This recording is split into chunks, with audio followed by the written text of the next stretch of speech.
that we have conceptualized, collected, managed, and analyzed, what is it that we have to do? Definitely we have to do the reporting. How do we report our findings? First and foremost, before we go for the reporting of the findings, where do we report the findings? Okay, if you are doing an academic studies or a research grant, for example, then you will have a specific stage or a specific chapter that you are writing for your findings. Okay, these findings will be normally in chapter 4 or chapter 5, okay, depending on your chapterization of your research. If you are writing a research report, for example, if you have chapters, then it's going to be the findings chapter, or it can also be one of the headings, okay, one of the headings for your research report. Okay, because I do realize some technical reports, there will be small number of pages. Okay, so from there, we simply put one section to be for the findings.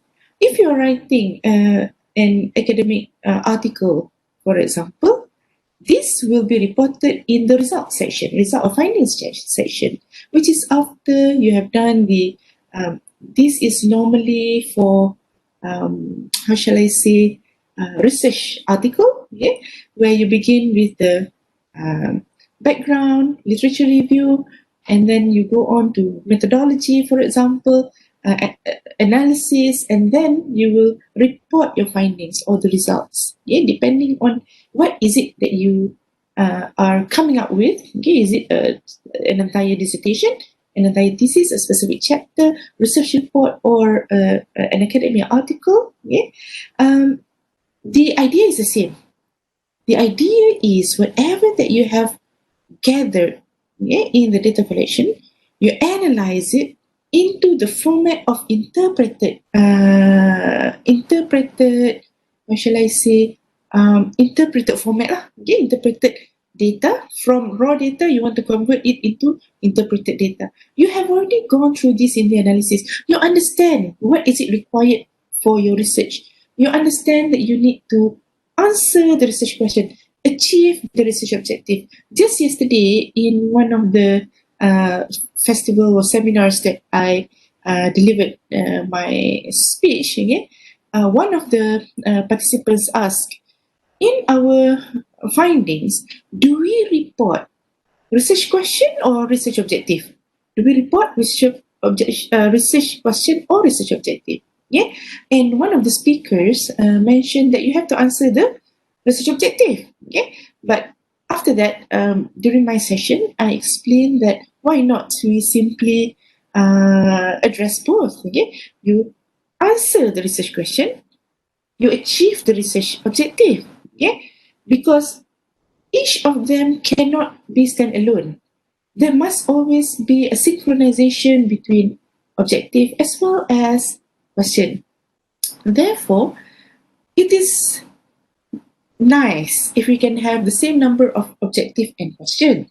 However, it is not compulsory so. We can have one objective, two questions, for example. So why not, in answering that, we can just answer, in the final chapter, we can just answer two research questions, thus achieving the first research objective. Okay, so that's the idea. If I may recall back what we have covered, let me just go very quickly. Qualitative module number 1 here.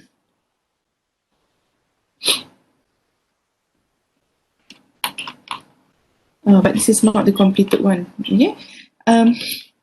Yeah, when I'm looking for it, then I can't find it.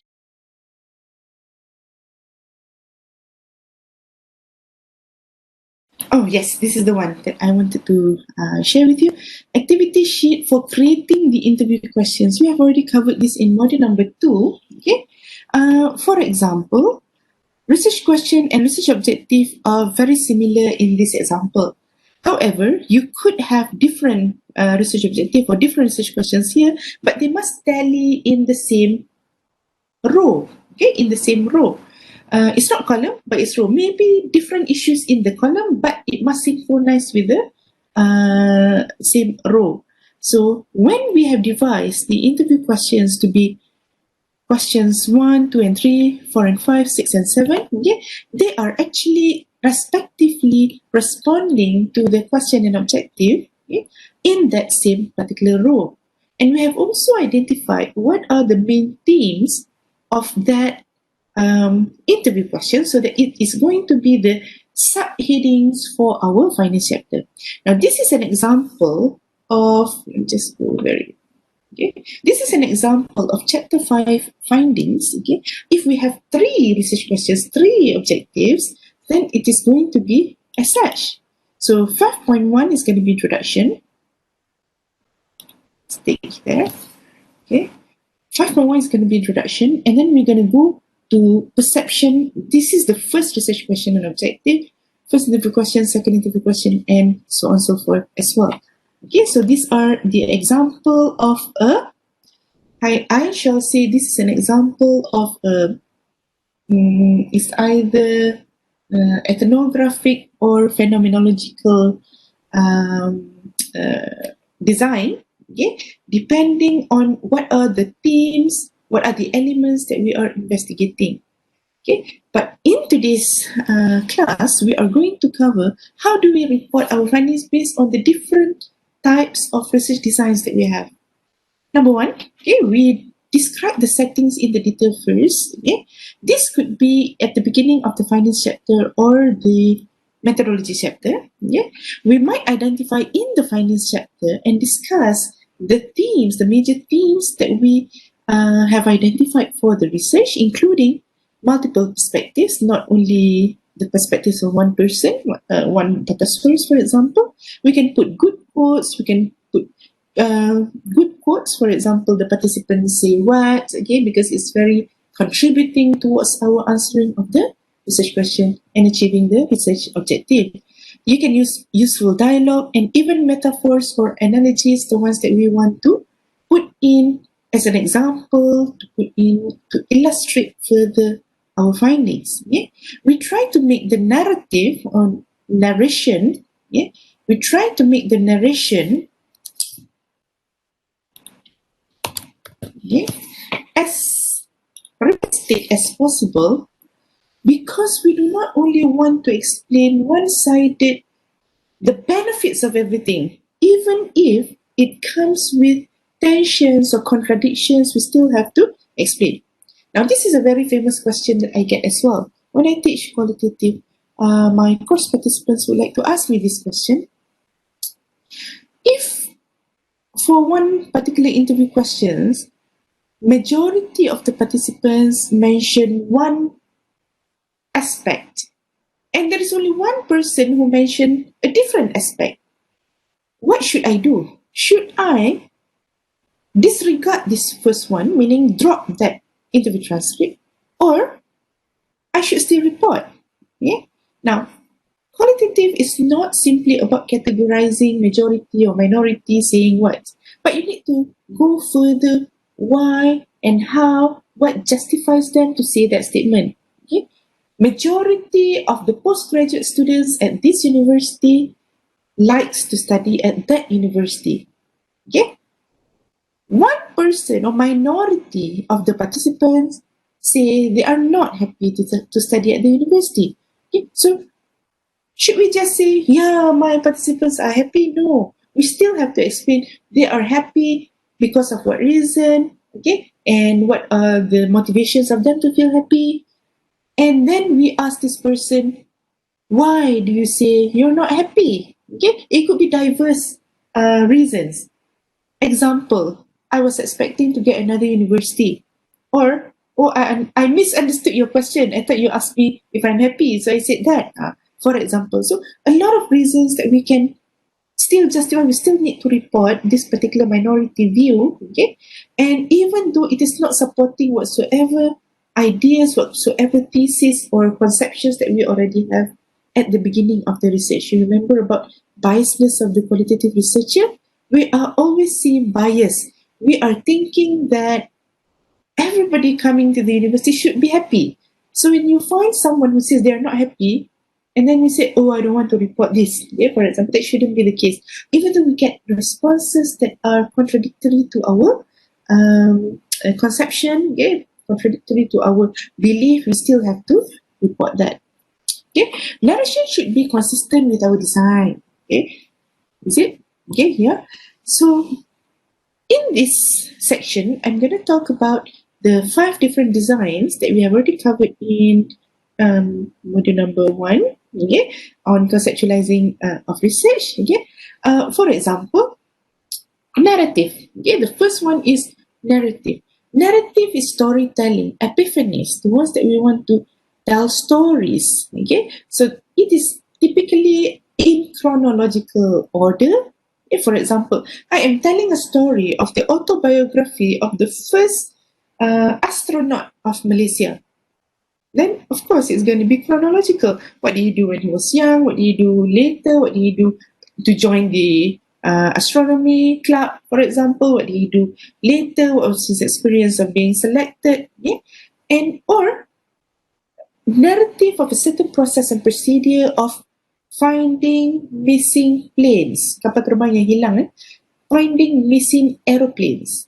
So, process and procedure, stage 1, stage 2, stage 3, what is it that you're supposed to do? You're telling a story. Yeah? Now, the example article that we can get is autoethnographic poems and narrative reflections. Narrative reflections, this is an example of a narrative study upon which they take poems and then they will reflect narratively what do people think, what do people say. So this is an example of a qualitative study on the death of a companion animal. But you know, you can get such articles a lot. These are just examples that I could gather for us for the purpose of illustration. But you can just go to any online database, you can just type in narrative qualitative study, okay, and take a look at how they explain, okay, their narration, as well as PQDT. You remember? PQDT is ProQuest open access dissertation and thesis. Okay? So I'm going to go, number 1 is here, this one, okay, autobiographic poems, qualitative study. So let's take a look at how the author explained about narrative reflections. Okay, first of all, the author introduce the poems that is being used. Okay, and then which is autoethnographic poems as sources of the data. So they explain about the selection of the poems. Okay, and then they will start straight away with the life and death of Belinda, which is the narration part as mentioned or as included in the poems. Okay, methodology that they have taken, poems and reflection. Okay, so the part of the poems is being mentioned and then they will explain. Yeah, likewise, and nobody will carry eye. So these are the parts of the poems and explain about that poems. There was one time when I was teaching online lesson to 2 postgraduate students from the United States, and what they did at that time was each of them, okay, one person is investigating the traditional songs in the US and the other one is traditional songs in Italy. Okay, so a lot of songs. Okay, a lot of songs. So we focused because it was a small group, so we could customize the lesson. I realized they don't put it so many songs, probably around 30 songs, yeah, because they want to know the role of women in that song, yeah, for example. So again, it's an example of a narrative study, and this narration is what they understand. Yeah, they reflect on the understanding of that particular poem, as well song, as well as in this case is a poem. They will explain that. So you see, each part of this is actually part of the poem. Yeah, they take it and then they explain, take it again and then they explain, and then conclusion. Okay, is chronological based on the poems that they have studied. Likewise, life of an individual or a process and procedure. Okay, and maybe process and procedure of creating diamonds out of stone, for example. Okay, that's the first one. Should be consistent with our design. So what do you think could be the research question and objective of this particular study? Okay, because narration, it is to explain or to reflect upon a certain object or situation that the researcher has identified. So if they have identified this is a poem, then it's going to be, that is the starting point when they will give reflection and then report on that particular reflection. Second one is phenomenology. Okay, phenomenology, as you can recall from our first module, is elaboration or deliberation about a certain element or essence of a phenomena. So you have to have at least two things here. Number one, you have to identify what is the phenomena that we are investigating. Among the phenomena that have come across me during my teaching and learning of qualitative research, either using general qualitative research or analysis using accuracy eye, it is example teaching and learning of Quranic studies. Okay, adoption of ICT in primary schools, recitation of dua among school children. Okay, for example, a lot of other phenomena that the researchers have pinpointed as their subject matter for this research, and from the phenomena that they have chosen, they will now break it down into smaller elements or essences. Smaller elements, for example, is going to be practices. What are the motivation of such ICT adoption? What are the factors of such ICT adoption? What are the implications of such ICT adoption? I would like to share with you my particular research is phenomenological research, legal research, and coupled with case study. Okay, why? Because I look into the implications of electronic court system in Malaysia. Okay, you do know that the government office is increasingly adopting ICT in the delivery of their services. Likewise, the courts has also adopted that, and mostly it's known as electronic court, e-court, or e-justice for that matter. And a lot of technologies that they are adopting. Yeah, so that is my phenomena. My phenomena is the adoption of ICT at the Malaysian courts. Yeah. Now, what are the elements? Because I was looking into the implications of such adoption. That adoption, I got four major themes. Okay, the first theme is legal implication. Second one is technical implication. The third one is organizational implication. And number four is social, okay, implication. So based on that, such implication, I got four themes. Yeah, from that four themes, I have further elements. Okay, for example, legal implications are divided into criminality. Yeah, and another one into procedural. Another one evidentiary, for example, and it goes further. Organizational. Okay, they have to go. The judges have to go for training and everything. So you see, when we have chosen phenomenological design, yeah, we have to explain the elements of that design. Now, why did I couple it with case study? It is because the sampling that I have chosen was units of analysis from the case study. Yeah, case study on four courts in Malaysia. Yeah, I chose Penang, Kuala Lumpur, Kota Kinabalu, and Kuching. Okay, but we'll talk about case study after this. About the phenomenological first. Yeah, deductive approach and inductive approach. Now, deductive means how, because we have to explain the themes. Okay, the themes mean the major essence or elements. Okay? Now, first and foremost, you have to identify the theme. What is it that you want to find? And then you will go, what is it that has been mentioned with regard to that theme?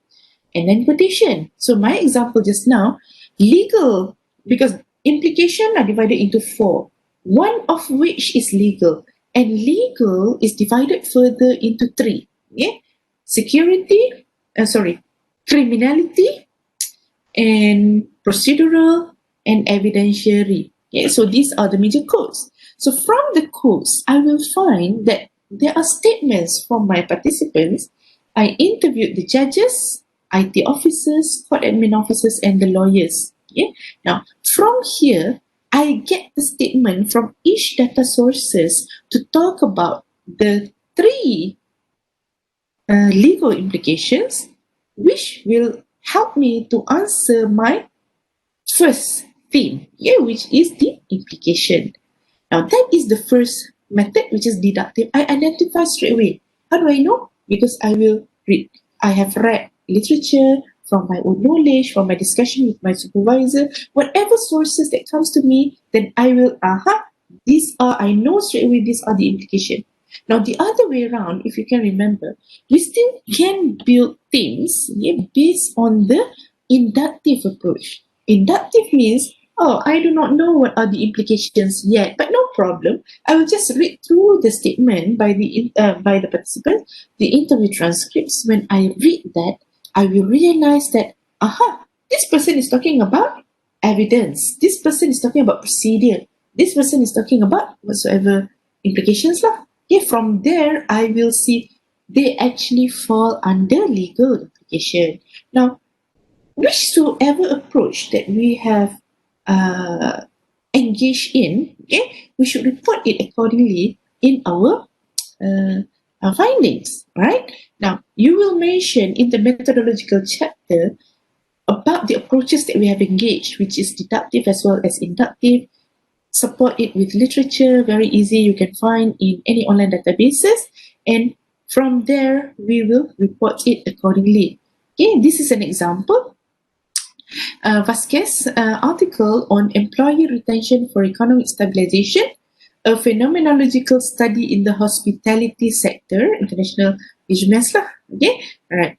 Now, what is the phenomena that the researcher Vasquez investigated? Okay, what was the phenomena? Employee retention for economic stabilization. So there are 2 concepts here: employee retention, economic stabilization. Okay, what is the impact from one concept to another? It seems that the title goes, employee retention is implemented for the purpose of economic stabilization. Let's take a look at the article. Here is the article by Vasquez. Yeah? Let's take a look how he reported this. Very small. Okay. Right.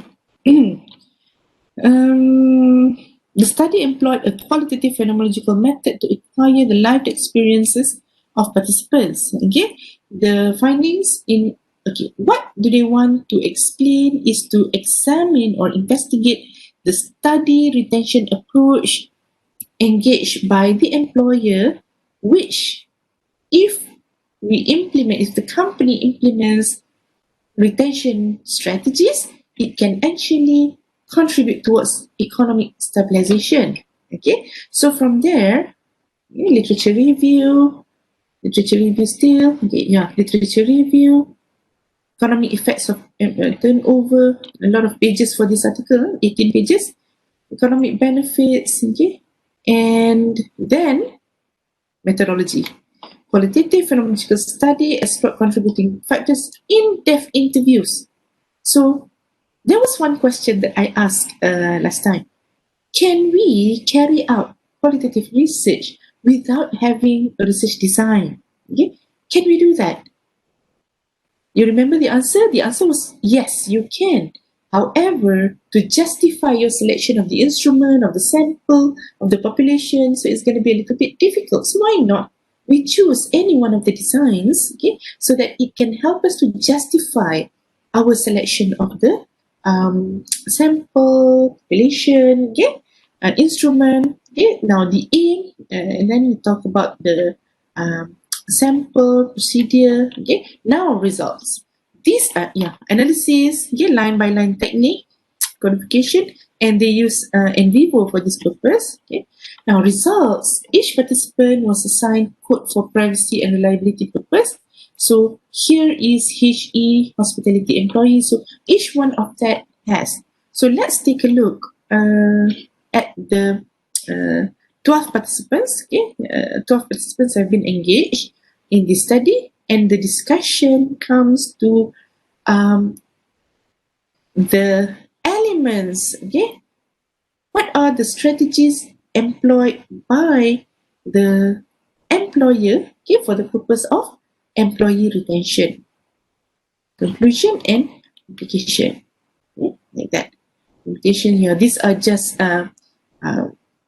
some thoughts, okay, to put into the article, as well as if we are preparing our final chapter, the conclusion chapter and recommendation will still include limitations and future research, okay, for example.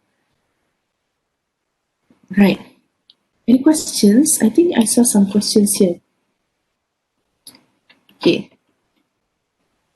Regarding FGD, do all participants need to answer all questions, or is it sufficient for only 2 or 3 participants answer the question at a time and we proceed to another question? Salsabila, this is a good question. It goes back to what is it that you wish to achieve from the FGD session? Yeah, if you want to achieve answers to a particular question, then it is okay, some of them to answer. Okay? For example, I want to know what are the factors.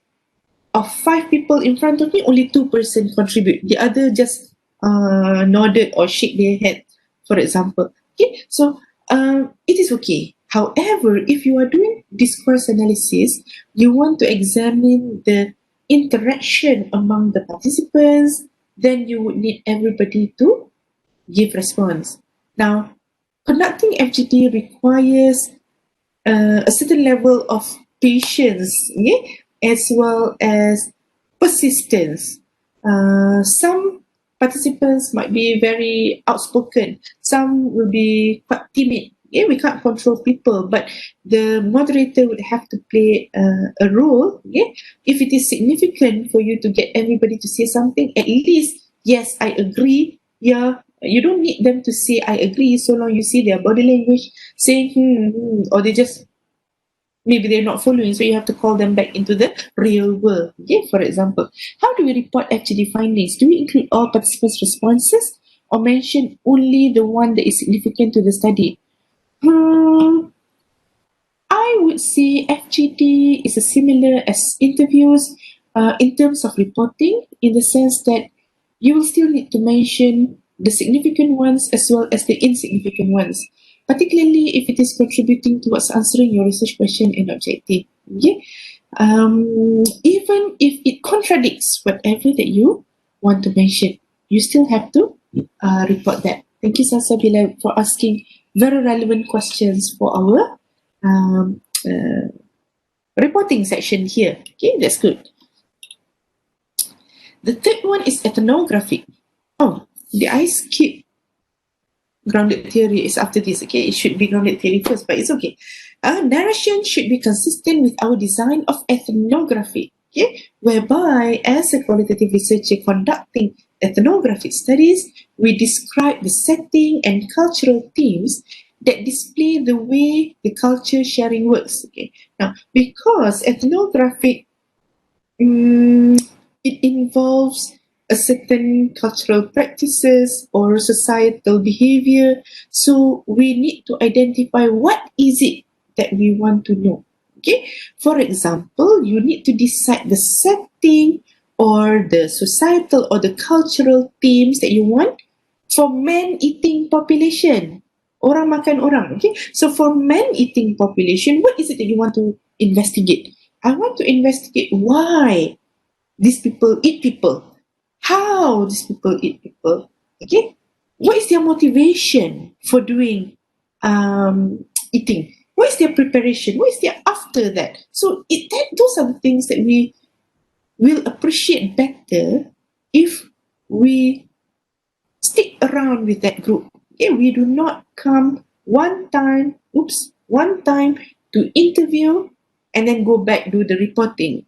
Very seldom that happens for ethnographic. For ethnographic, you have to stick to that particular society or cultural group, okay, in order to better appreciate. But once you have observed and interviews and appreciate what is it that is happening in that particular group, okay, you need to provide an account of the observation or the interviews that you have engaged in the study. Okay, provide an account. So you have to explain ethnographically, okay, this is my study, this is the context of my study. Okay, from that, we take a look at the example by Blackman. Okay, oops, this is not Blackman. This is Blackman, yeah. Crossing emotional borders in qualitative accounts of young people's lives. Okay, so ethnographic study, so they have to explain about the discipline, emotion. Okay, let's take a look. What are the things that has been mentioned by the participants? Because this involves the lives of young people. Okay, these are the things that have been related to young people. Okay, what is it that they mention?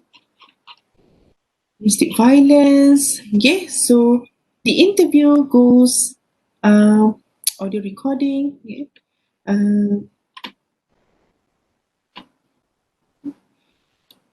Question, answer, because they need to explain, okay, what transpired during the data collection and what appreciation that they can derive from the data collection process.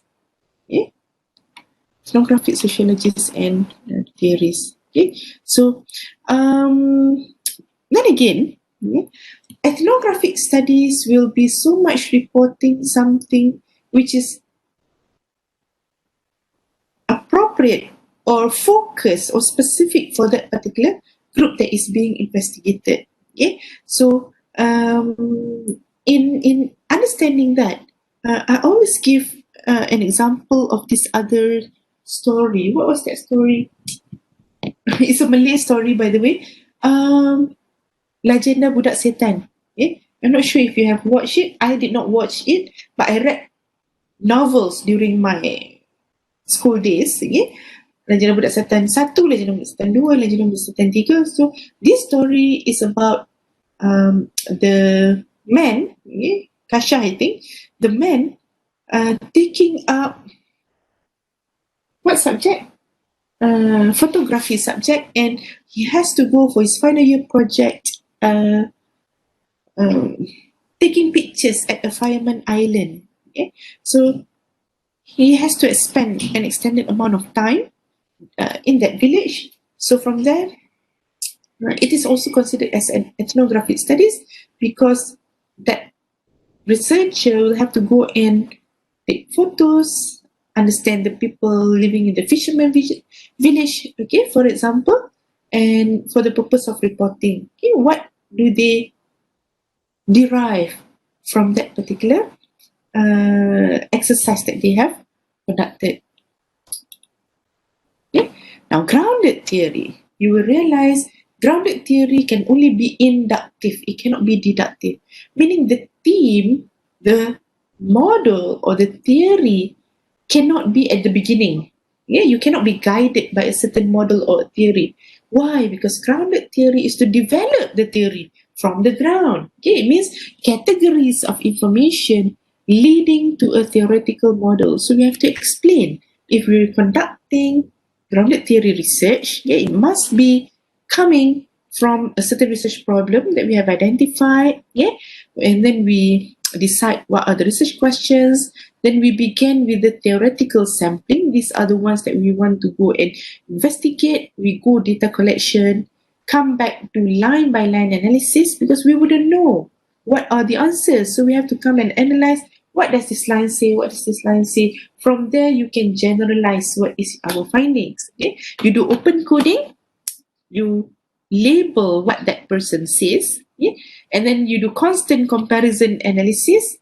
I like to refer to Glasser for this type of analysis is constant comparison analysis, whereby we have a specific concept that we investigate, but we want to know cross individuals or cross group of people, what is it that they mention, yeah?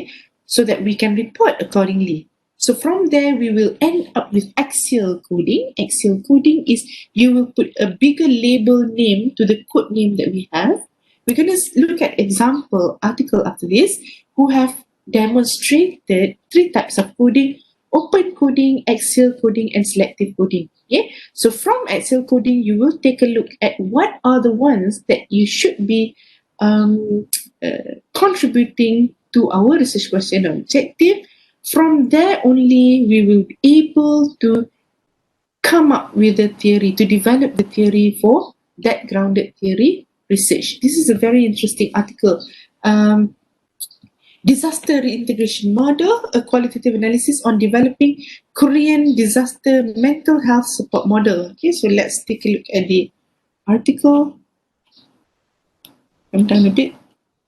Okay, here.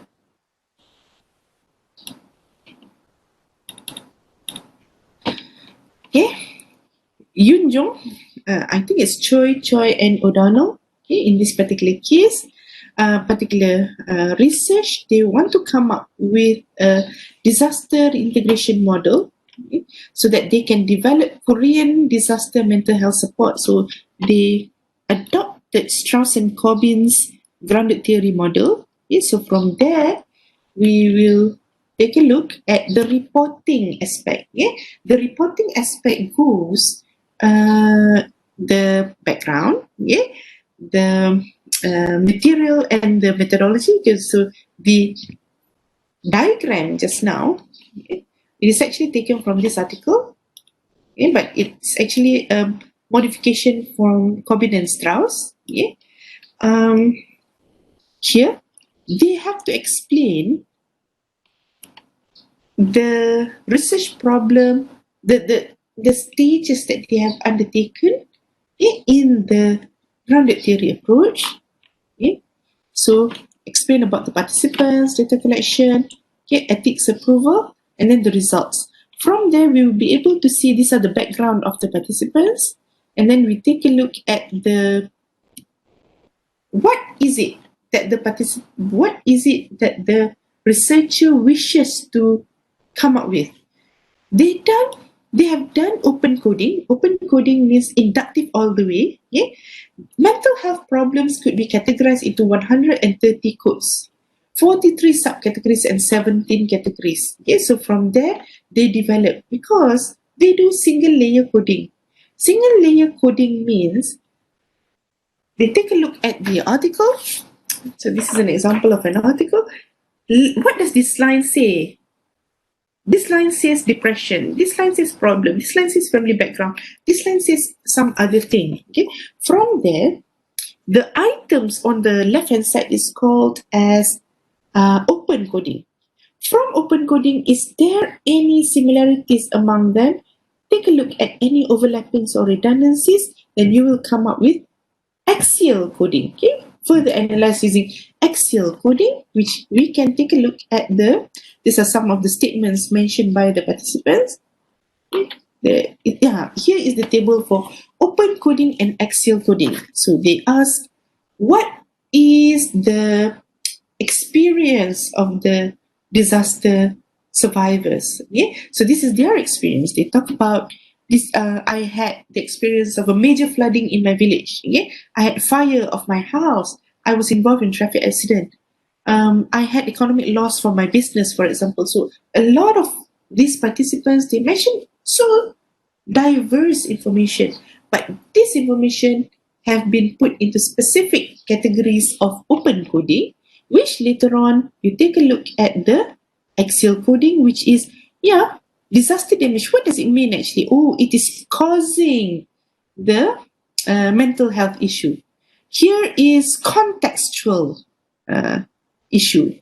Here is a phenomena which happened in that life of a person, and here it is outside of the control of that person. It's called intervening condition, whereby it is something that is not my control. It is something that is control, and some of them, okay, how do you deal with it?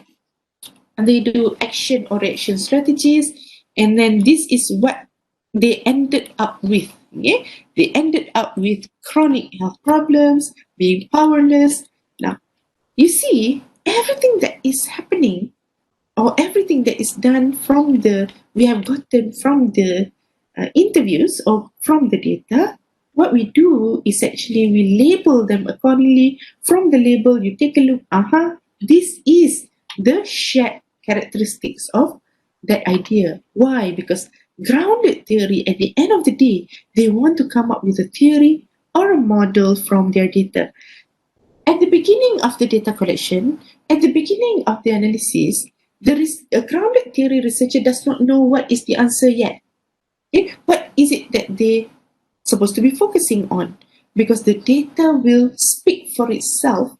It will tell the researcher, not literally, of course. Literally, data don't speak, okay, for that matter. But the researcher will have to generalize. The terminology is generalize what is being mentioned by the participants for the purpose of contributing towards the model. So let's take a look if there is any model in this paper. So you see, each of the items here also are supported by quotations, because quotations are good and perfect, how shall I say, perfect supporting evidence, okay, for your findings. Okay, in the findings chapter, you need to put in evidence. So what is the best form of evidence is the actual data from our participants. So that's why you can see normally it is slightly indented to the middle. Okay, there is no hanging indent whatsoever, and also it depends on your university guideline. Okay, university guideline or the research report. For example, my experience is with UiTM. UiTM Faculty of Law, we do not italicize and we do not put the inverted commas here. Okay, but we do indent it in the middle. So take a look at how your university requires it to be. Why? Because if we are qualitative researcher conducting research involve actual data from our participants, okay, we call it as real world research. Okay, real world research because you go out and meet the real people. This is a very good example where we can put as a supporting evidence for our findings. Okay, results here. Okay, conditional metrics of Korean's coping process for mental health discovery. So this is, I think, is it coming from results from selective coding? Yes, it's taken from the research. Yeah, and then they come up with a disaster reintegration model. This is the title of the paper, right? Yeah, disaster reintegration model, qualitative analysis. So this is what they come up with from the research. Okay, you can see the arrows. There must be always a causal or relationship, meaningful relationship from one concept to another. When you are building a model or a theory, okay, for example, like this, disaster reintegration. Okay, so management of disaster management. Okay, it comes with community support, family support. These are all information services, meaning of life. So there can be public resilience, meaning it coming from the public, or individual resilience. The strength must come from the individual themselves. So this is the model which was built by this grounded theory researcher for this particular research. Now, of course, followed by discussion, okay, and conclusion as well. Okay. Right. Good, good. Finally, we're going to talk about case study. Yeah, narration should be consistent with the design of case study, whereby we will provide the description of the case and themes of the case. Yeah, so in this particular situation, case study, we identify the cases up front. I want to investigate University A and University B. Okay, so that will be your unit of analysis for the case A and case B. So you develop a theory first, and then we select the cases, and then we design the data collection protocol. Okay, we have done this, and then we will prepare for the purpose of collecting data. You conduct the case study, and then we you conduct the first case study, and then you write the individual case report. Yeah. Conduct the second case, you write that case report for second case. Likewise, you conduct the third case, you write the individual case report.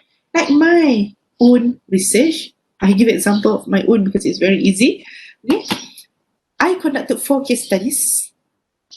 Case study 1 in Kuala Lumpur, I report that case.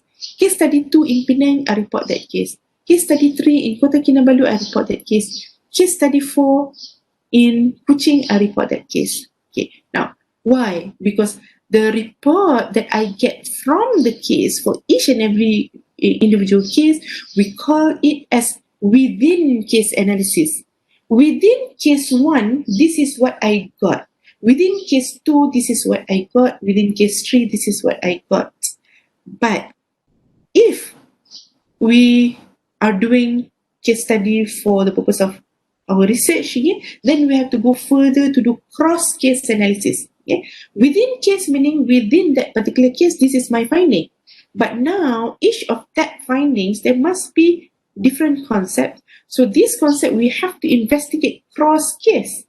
For example, I found that organizational implication of electronic court, whereby the judges, lawyers, court admin officers will have to undergo specific training for using the technologies, is a cross-case implication.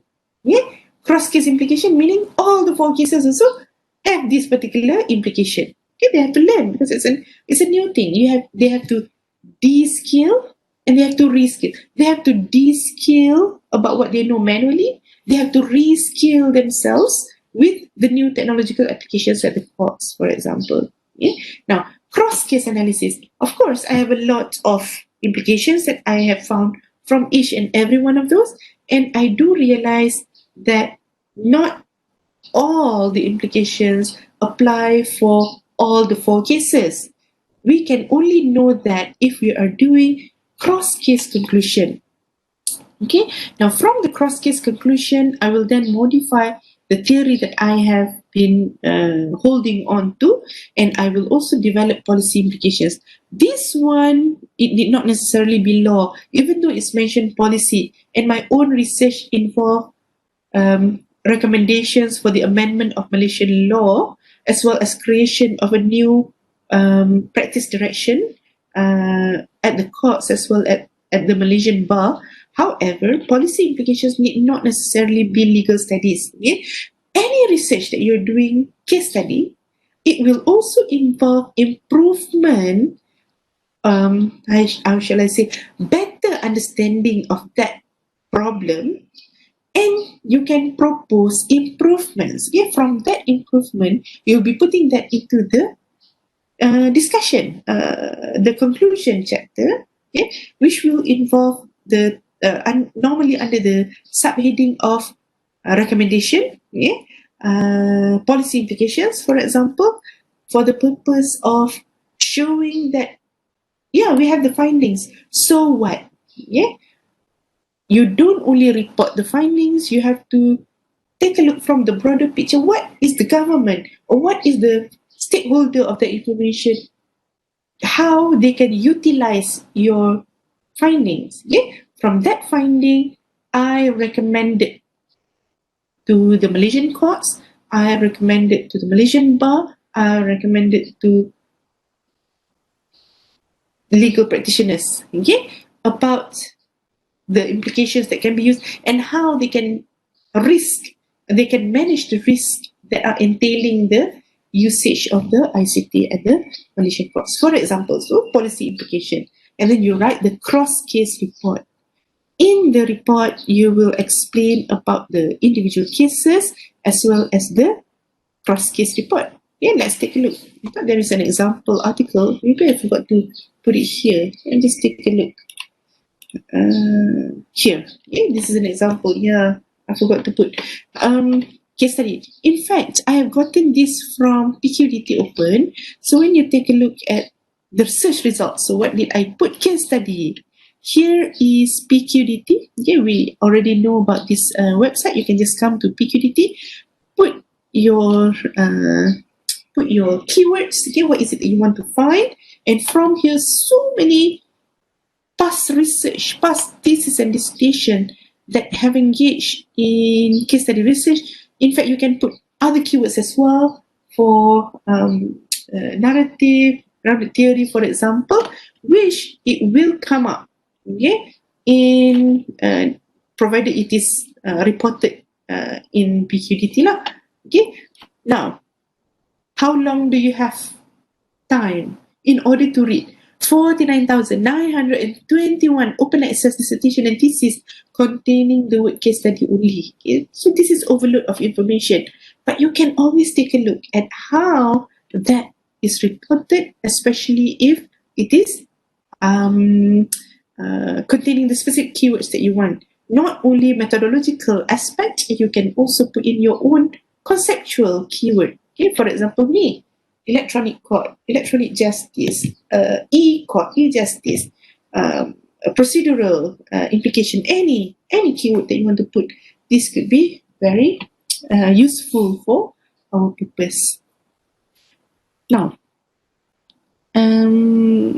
yeah, okay, I wish to talk about visual aids in the report. Any questions at the moment? Okay, no questions yet, but you can just type in the chat box and we will take a look. Okay. Can we use visual aids? Definitely we can. Visual aids will enhance the reader's understanding, but of course that diagram cannot be there on its own. You must be explaining, okay, about that particular diagram. Create a visual image of the information in a comparison table. Table A, table B, okay? Column A, column B. So what is it that you want to do a comparison? You can also depict the physical layout of the setting if you're doing, architectural design, okay? Or I have computer friends as well. They have a lot of screenshots from the computer system in order to illustrate the findings that they have. Okay? And in fact, the majority part of that research that thesis is the findings. Okay, standard ones could have a findings section. Yeah, but entirely this computer friend of mine, more than 50% of his thesis contain the findings of the screenshots. Okay, just to say that it goes back to the different backgrounds that we may have for our research field. We can describe personal or demographic information for each person or site, yes. Personal or demographic information, for example, I have 12 participants.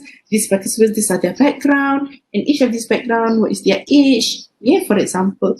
Yeah, and what is the it's not acronym, what is the label that you want to put, okay, for this particular person. For example, a judge from Kuala Lumpur Court is going to be KL-judge, maybe, okay, maybe, just to show that this is the table for that. You can also present a model or a theory, yeah, and networks from qualitative softwares as well.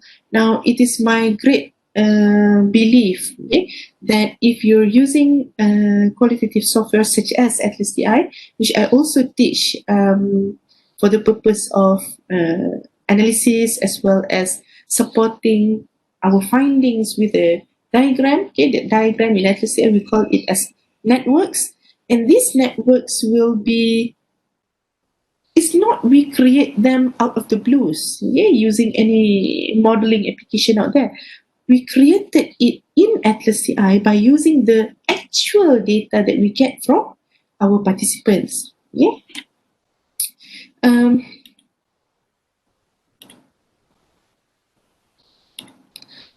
Okay, maybe before that I can go very quickly just to explain about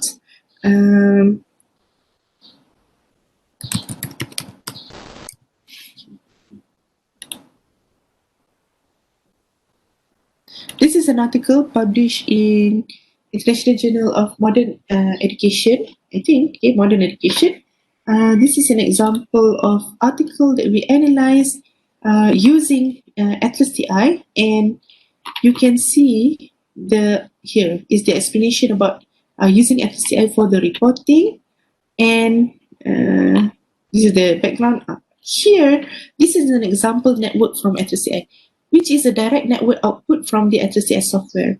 Because one of the questions that we ask is, among our law students at the School of Law of UEM, is what are the learners' expectations of the teacher? This is what we got, and we analyze using Atlas TI of open-ended responses to the question, and from there we identified 8 dimensions, 1, 2, 3, 4, 8 dimensions. What is it that they expect?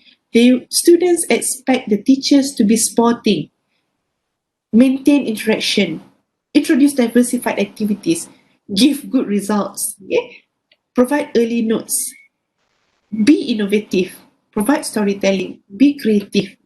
These are some of the likewise, the second question is, what is the learner's commitment? Just now, what the students want.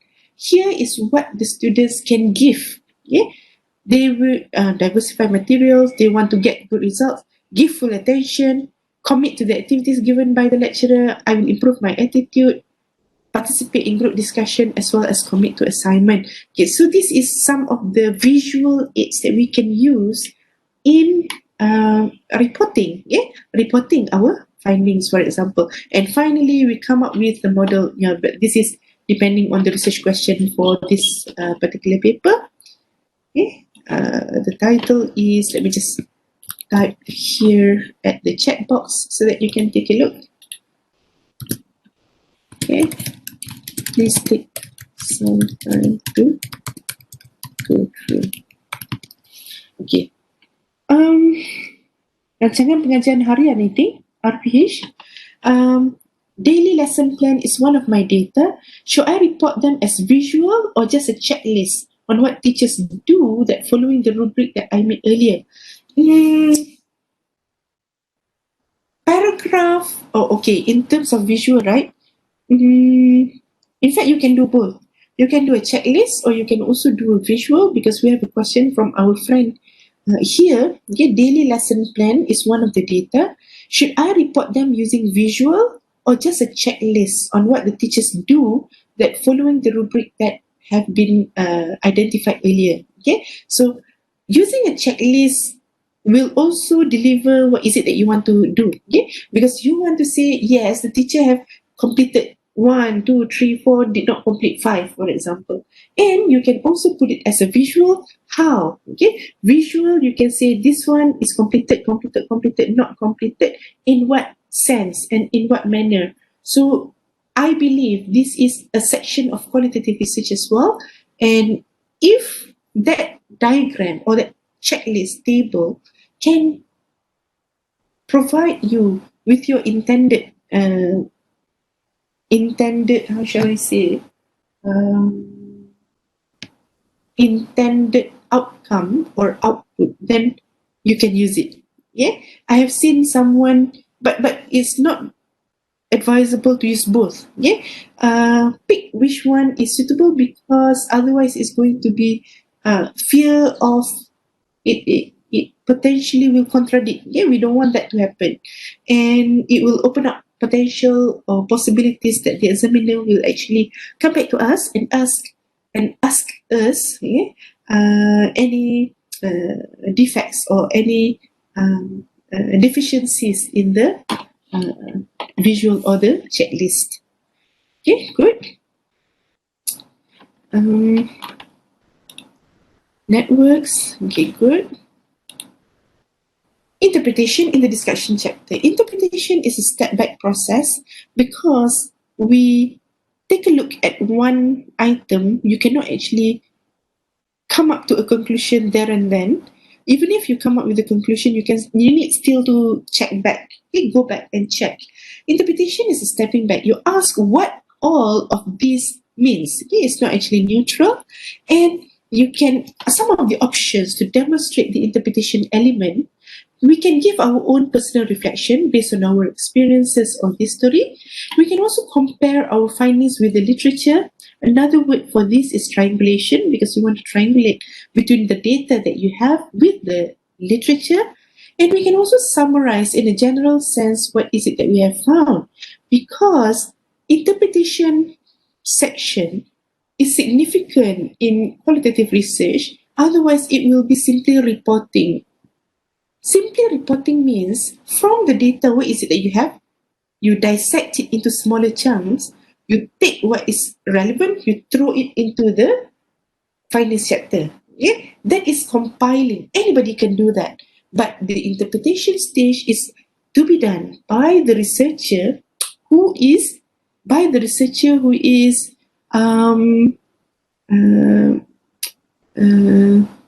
who has conducted the research. Okay? Alright, so why? Because that person will understand better than any other person.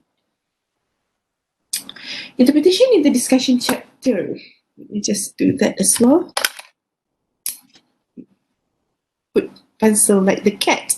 We also need, as shown in scholarly discussion sections, raise potential limitations in our study as well. You do not only tell the good side of our research. We have to say the limitations as well. Some of the common limitations are, at the moment, I also advise my students to put COVID-19. Yeah, that's a limitation because they cannot go and meet people. They can send email interviews, interview by phone, video call. For example, that's a limitation as well. And this is not generic for one research. It can actually be different, from one research to another. The difficulty in getting access, but finally we got access. Financial problem, but finally we got funding, for example. So you have to explain. Make suggestions for future research direction. This research I've conducted like this. Now in future, somebody should take up what I have found so that it can be explained further, research further in other aspects. And we also discuss the practical implications for our study. Is the part that I like the most.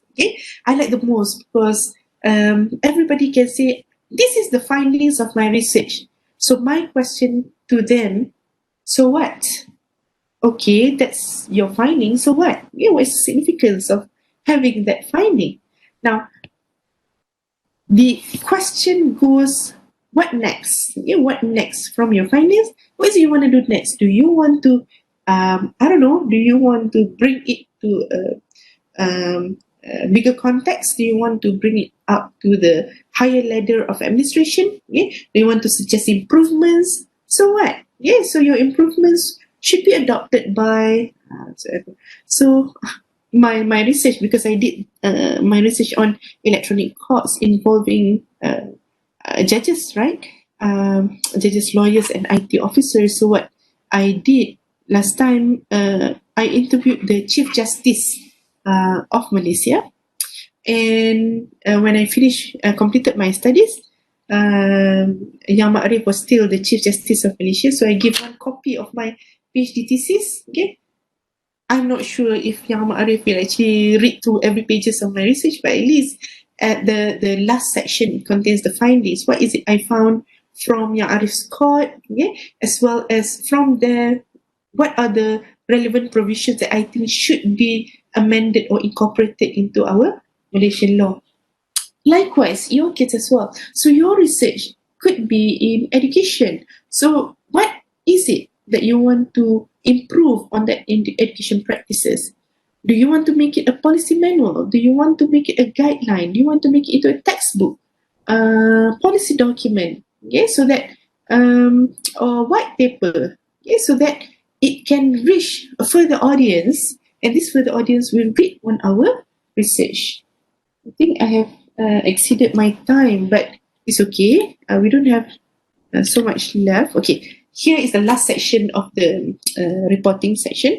Is my findings correct? How do I know if my findings is correct or not? Okay? It should be highlighted in the methodology chapter. Now, do you know what is the keyword for knowing that my research is correct or not?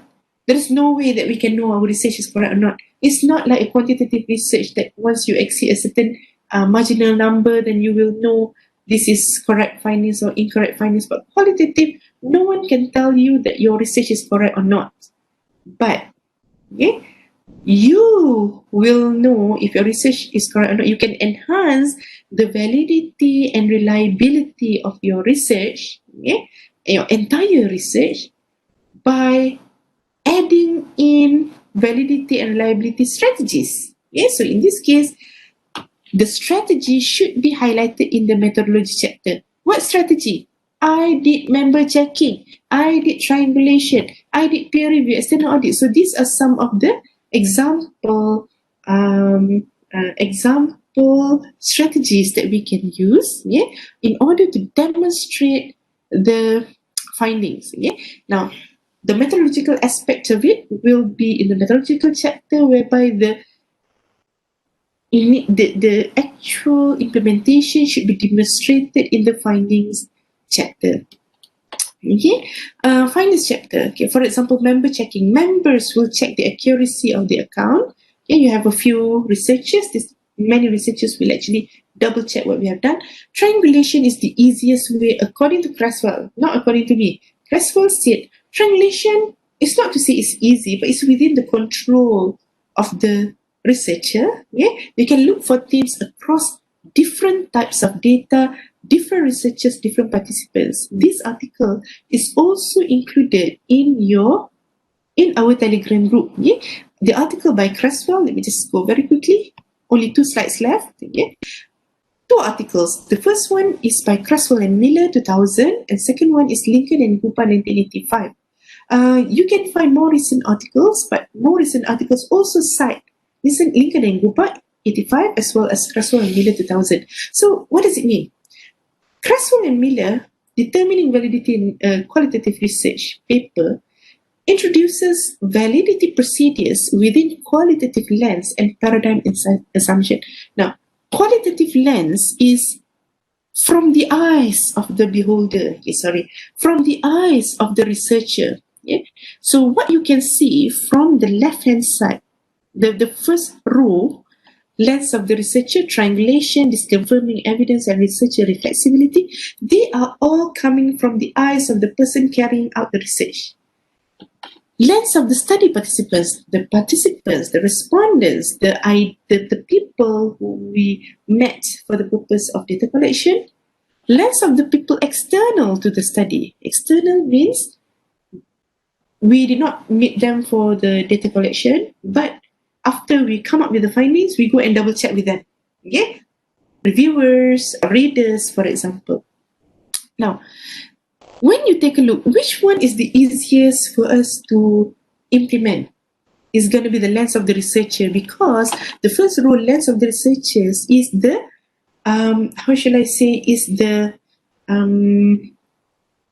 control, okay, within the control of the participant. You triangulate. Triangulate with what? Triangulate between primary data and secondary data. Yeah? Triangulate methodology, qualitative and quantitative. For that particular research question, you carried out qualitative research as well as quantitative research, okay, in order to answer that question. Or it's both it is qualitative research, but you have different data sources. For example, interview, FGD, observation, document review, all are pointing to the same direction. So you can triangulate them. Okay? Or they are all interviews. Interview who? Interview from different cases. Kuala Lumpur judges say the same thing as Penang judges say the same thing as Kota Kinabalu judges as Kuching judges. Okay, for example, triangulation is within our control. Okay, so I can't say it's easy, but you have to do it. Okay, I would highly recommend you to do it because it's something that you can control. The more the merrier. Creswell and Miller introduces 9 strategies for increasing the validity for a qualitative research, but okay, it's not compulsory for you to use all. Even if you don't use it, it's fine, but you will not be able to increase the validity of your research, so you can't say my research is correct. I can say my research is correct because I can be rest assured everybody in my case study mentioned that. Not only that, I have government report to support as well. I have decided cases to support as well. Okay, for example, just to see. Now, this confirming evidence, you can take a look at the article by Creswell. Let me take a look very quickly. Here.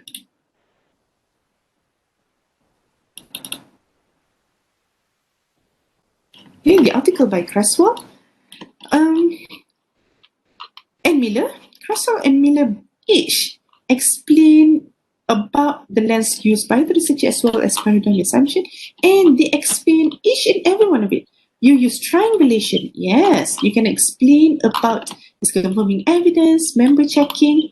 I always use this article in order to illustrate, okay, to my participants about the diverse strategies that you can use. Okay, you cannot not use triangulation because not only is it the easiest, it is also from the positivist point of view.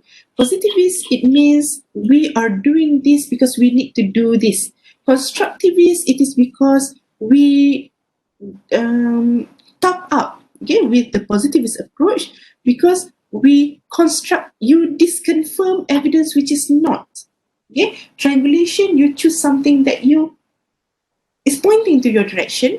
Disconfirming, you disregard something which is not being covered. Okay, and researcher reflexivity is even more difficult. Okay, in the sense that you have to have a higher level of critical mind, yeah, in order to explain about each and every one of these. So I'm not going to take a very long time to explain. Now, when I was saying it's not compulsory for you to engage all 9 in your research, but it is always best not to use one only.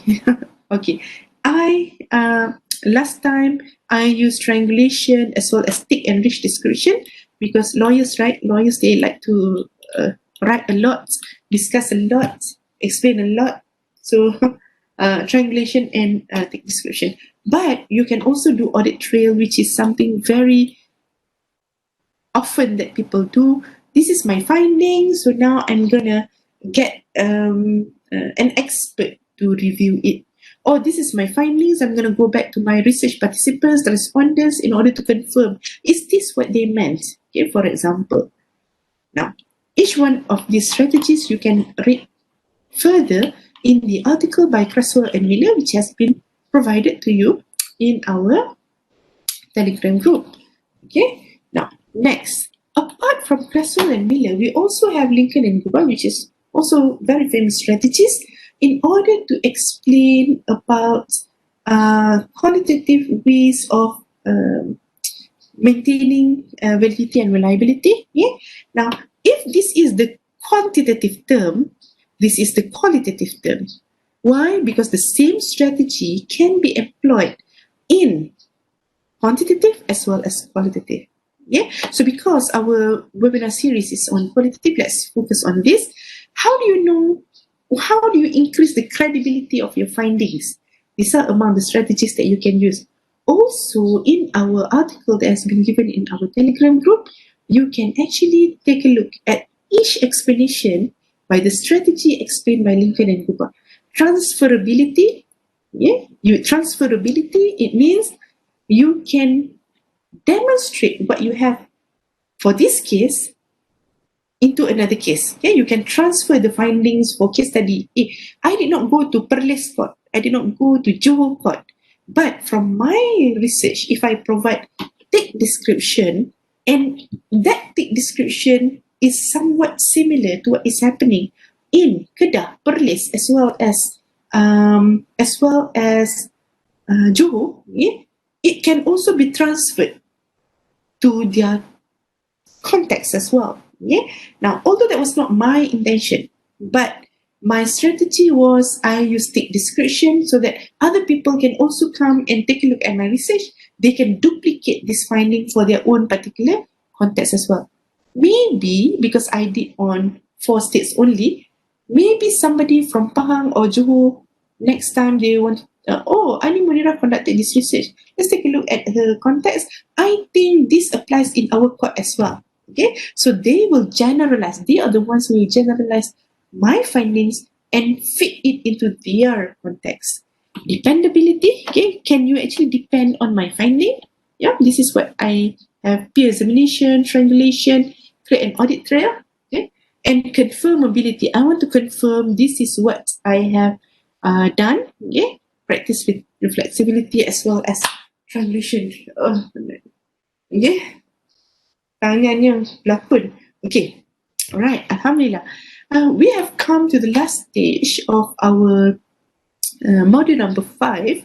If you do have any questions, I would like to take on questions now. Okay? Any questions, if you do have, please type them in the chat box. Or if you cannot think of a question now, only after you have gone through the slides and taken a look at the replay of today's session, then you have a question. Okay?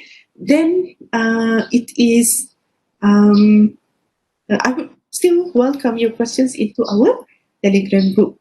Here's a question from Rosatika. How about maximum variation? Is it one of the strategies? Maximum variation. I think I am lacking knowledge in this. I would need to check again, but I'm going to put here the question that is asked by our friend into our Telegram group so that I will remember to come back. I need to come back to this question. Okay, I will have to come back to this question. It serves as a reminder for me. Zatu Ifa is also asking a question in our Telegram group. My research focus on the factors that contribute to the culture declining. I use phenomenological design. However, when I start writing my result and finding, I realize that I can connect the themes. Can or cannot.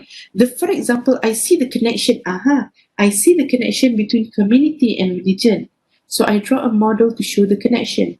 It's by showing the model that show the relationship between the theme it considered as grounded theory. I don't put creating a model as my research objective.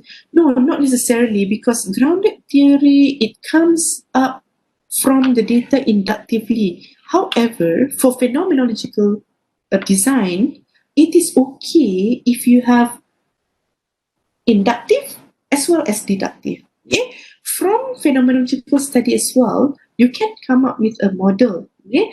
Because for grounded theory, there are specific and strict steps that you have to take into account. You have to follow. You miss one step, it will not become grounded theory anymore. So I would say it is safe for you to say that you can maintain with phenomenological study, okay, because you investigate on the factors, on the elements of the culture declining, okay, factors that contribute to culture declining. It can be inductive, it can be deductive as well. Okay. Any other questions? You can just type in the chat box, and when I have the opportunity, and if you have the opportunity, you can also respond. Okay, if not me, you can also respond on that as well.